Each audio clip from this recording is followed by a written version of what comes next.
perhaps I should have not bothered getting me card back and stayed where I was. And the same with the World Seniors. I should have left my tour card and handed it back and not taken it and gone to the World Seniors and see what went from there. And after what Paul had said in the other talk competition thing, he said he was going to beat me again. I thought, well, we'll see about that. And I got my own back. I actually got beat in my last game, and one of the other guys said, "You've already won it." And I said, "No, I haven't. I got beat there." And he said, "No," he said, "I've already been and checked. You'd already won before you played that game." And I was over. I shouted out, and the other guys were still playing, trying to get their card.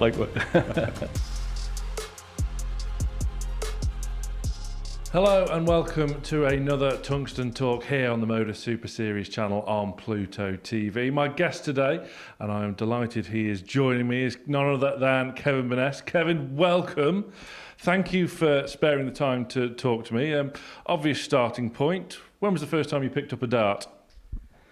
I probably started playing around 13 years old in the backyard, watching the TV and watching all the old boys play, and then got hooked, and just that was me from then on in. So who were those early influences then on your darting career, whereas you were throwing outside? So I can imagine on a windy day it could get a bit hairy. No, the yard was covered in, but yeah, it was like Leighton Rees, John Lowe,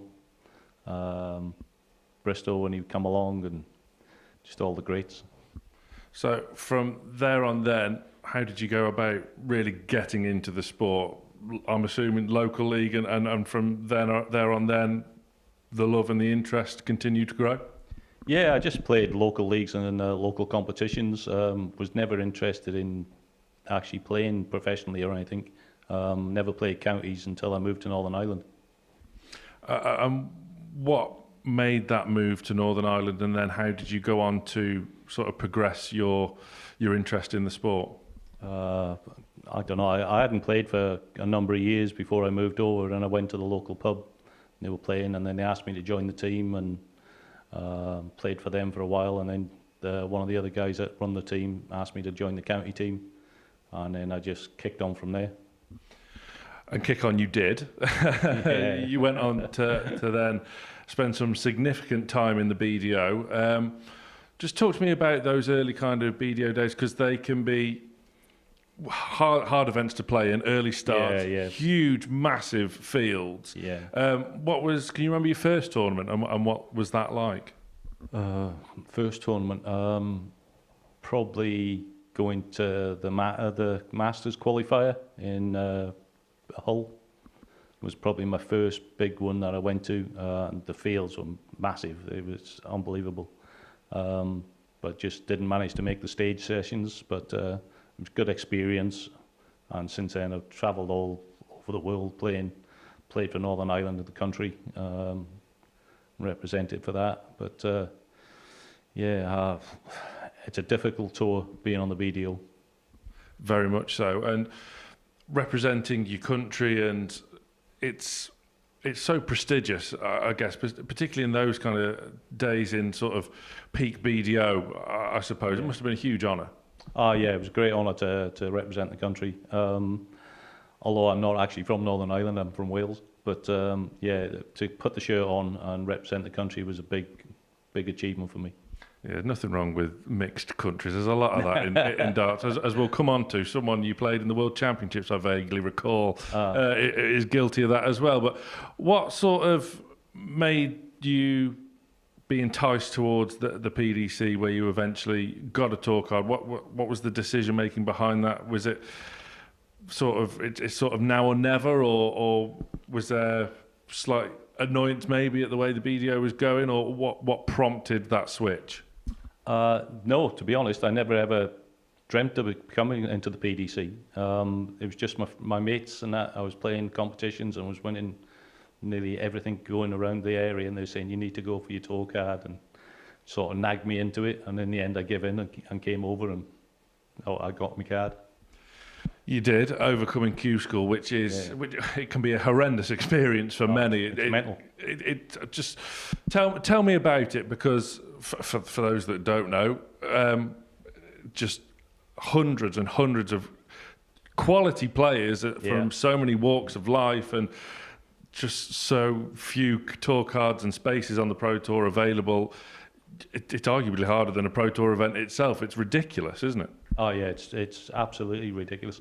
The first time I come over and you're seeing people that you've watched on TV and they're standing there next year trying to qualify to get their tour cards back and stuff, and then you've got 400 other people from all walks of life, people you'd known and you've met over the years, and to get through the field is absolutely amazing.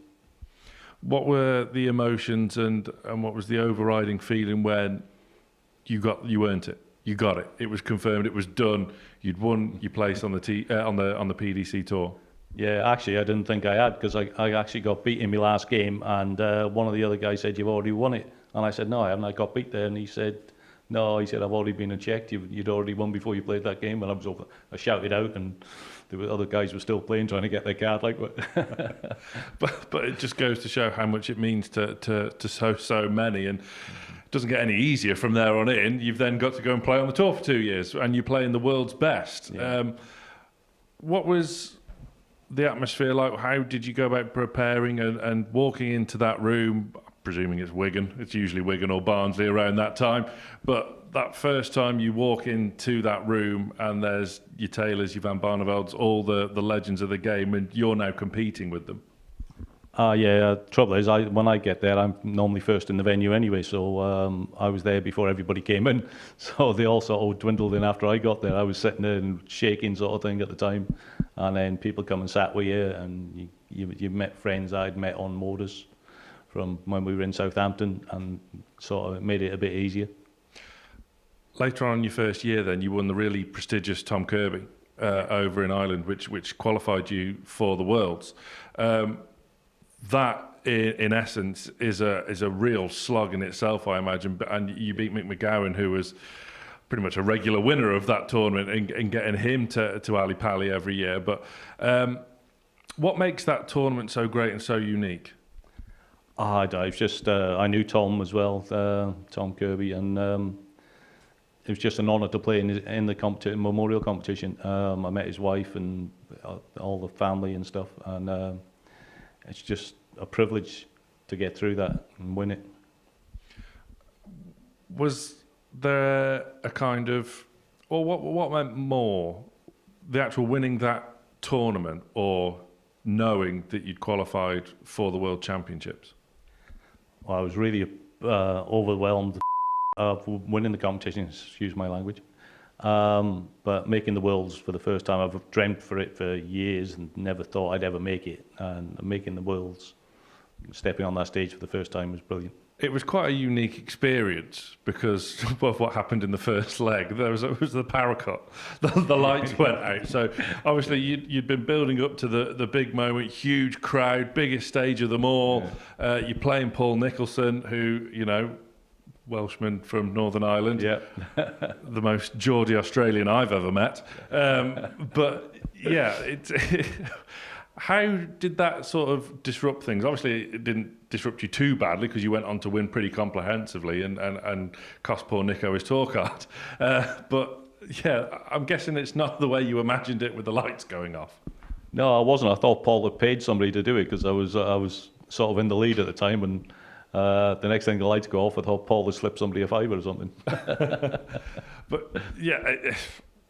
To get that win though on the Ali Pali stage for any sort of dart player, particularly when they just come onto the tour, has to mean so much. Oh yeah, I was over the moon. Absolutely, I was shell shocked at them, to be honest. I never expected to win 3-0. I knew I could play, and after what Paul had said in the other talk competition thing, he said he was going to beat me again. I thought, well, we'll see about that, and I got my own back. He's mellowed a bit now. But next round, of course, you played Gary Anderson. Yeah. World champion, legend of the sport. Mm-hmm. Obviously, it didn't go your way. You lost 3-1, but I'm guessing still a good experience and something you would have taken a lot from.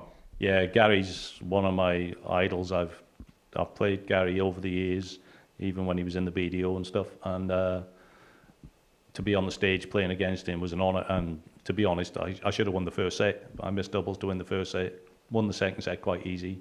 And then Gary just kicked on as he did. And you expect that when you're playing somebody of his stature.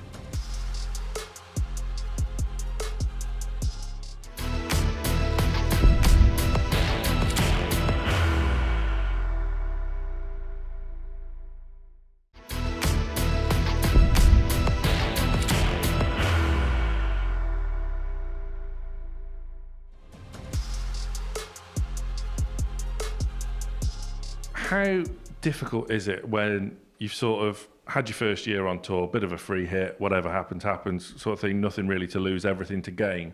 But then on the second year, your mind tend to goes towards, right, I've got to earn enough to keep the card. What sort of pressure does that generate on a player? Yeah, it's massive pressure. I was just trying to concentrate on winning each game I could. But I was putting in big averages and just losing a lot of 6-5s, 6-4s, just not managing to get it and get the money in to put on my rankings. How hard is that mentally then? Because you've obviously still got to turn up every week and go into the kind of same four walls, playing the same players who are, you know, the standard is ridiculous, particularly on the early days of the floor tournaments before Dart Connect or whatever, and people don't see the averages that are produced, but there's no hiding place, and it's got to be really tough. Yeah, it's no hiding place at all. It is difficult. It is destroying at times when you know you're playing really well, and then you're getting pipped at the post each time, and you're thinking, what have I got to do to get over the line? But you just keep going and hope you get that little bit of luck and help it turn round, and you manage to hang on to the card. So, off the back of coming off the tour then, how did you sort of aim to bounce back? But I'm guessing it was sort of interrupted by COVID, which obviously doesn't help anyone. But did you have a sort of plan in place to get back?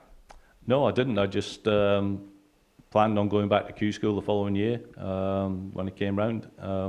Then obviously MODUS started, and I was invited to come and play in Southampton, and that was a big boost to my career because I played really well there, to be honest. I won quite a few of the events, but there was no money involved then, which was a pity. But I haven't managed to do it since they put prize money in. You cap in hand, retrospective payments. But like you say, you were fantastic in the old place, weren't you? You're really sort of prolific in winning. Were you tempted to maybe put a conscious effort getting back onto the PDC tour, or because there's often so much discussion now towards sort of the bottom end of the PDC and the top end of the amateur game. There's not that much difference in terms of earnings, so it gives players a decision to make. I always planned on trying to go and get my card back. Obviously I was doing well on the MODUS and stuff like that backstage, and I qualified for the World Seniors.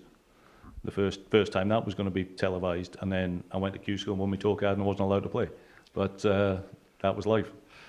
That's not a bad scenario to be in, though. No. Either or. I suppose I can get the frustration of not being allowed to play in the seniors, but winning your tour card back is a priority. I would suggest to you. And how was it going back? Because you have all that experience under your belt.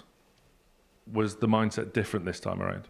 Yeah, mindset was definitely different. I knew I could compete with the boys, and my mindset was there that if I get that 5% bit of luck that you need sometimes, I can win these games.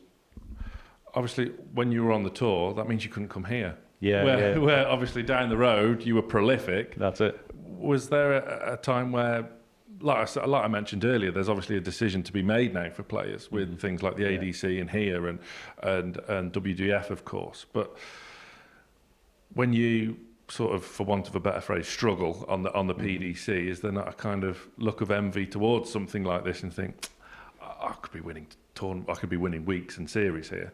Yeah, you look back and you see some of the players. No disrespect to them, they can all play, but at times you think, well, perhaps I should have not bothered getting my card back and stayed where I was. And the same with the World Seniors. I should have left my tour card and handed it back and not taken it and gone to the World Seniors and see what went from there. But I always wanted to be back on the Pro Tour. Yeah, I totally get that, and I'm guessing it's pretty frustrating for you as well now that the seniors is no more, unfortunately. Yeah, because I know we often get sort of not bogged down because it's brilliant, but the tremendous youth players coming through. But the seniors gave so much to so many. You Graham Ushes, you Derek Coulson to this world. I guess that was a bit of a frustration for yourself that you couldn't really get involved on that. Yeah, well, this year I wasn't playing in it anyway. Last year I played quite a few of the senior events, but I sort of took a back seat this year. I wanted to concentrate on the Challenge Tour and get myself up then. I played a lot of the Pro Tours anyway this year. What do you make of this place then? Because obviously regular in Southampton, regular victor in Southampton. How's your experience in Portsmouth been? Not managed to win a week yet, but yeah, it's a lovely building. It's great to play in here. It's a lot more room in here than there was in Southampton, and it's not as hot. Going off on a tangent, Iron Man nickname. Yeah. Why? It's often been a wonderment of mine. Yeah, I'm from a little village in North Wales where they used to make steel, and I used to have a piece stuck in my head, which I've had removed now, just in the front of my head. But yeah, just come up with the idea Iron Man, and I thought, well, I'll go with that. Good reason as any. Yeah. Good to hear that it's been removed though now. Yeah. Metal detectors at airports might have been there, yeah. Especially when you were going off on Eurotours and whatnot.